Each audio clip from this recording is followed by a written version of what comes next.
સુરતમાં માદક પદાર્થના આંતરરાજ્ય રેકેટનો એસઓજીએ કર્યો પર્દાફાશ। કડોદરા નજીકથી પોસ્ટોડાની હેરાફેરીનું રેકેટ ઝડપાયું છે।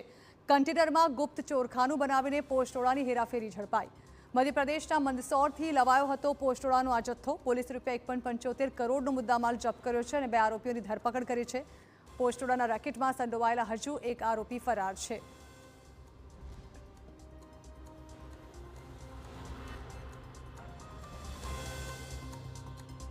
આરોપીઓએ કારમાં ચોરખાનું બનાવ્યું હતું અને તેઓ આ ચોરખાનામાં પોસ્ટોડાનો મસમોટો જથ્થો લાવીને તેની હેરાફેરી કરી રહ્યા હતા।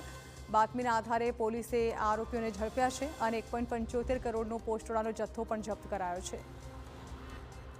કન્ટેનર આ બંને આરોપીઓ રાજસ્થાનથી લઈને નીકળેલા અને મંદસૌર મુકામેથી કોઈ અજાણ્યા ઇસમે એમના પોસ્ટોડાનો જથ્થો એક બાજુ રોડ ઉપર ઊભા રાખી અને કન્ટેનર લઈ જઈને ભરી આપેલો અને ત્યારબાદ એમને જેને કન્ટેનર આપ્યું હતું વિકાસ બિશ્નોઈ એમને એવું જણાવેલું કે મહારાષ્ટ્ર થઈ અને હાઈવે ઉપર આવશો તો તમને ચેકિંગનો કોઈ પણ જાતનો સામનો નહીં કરવો પડે।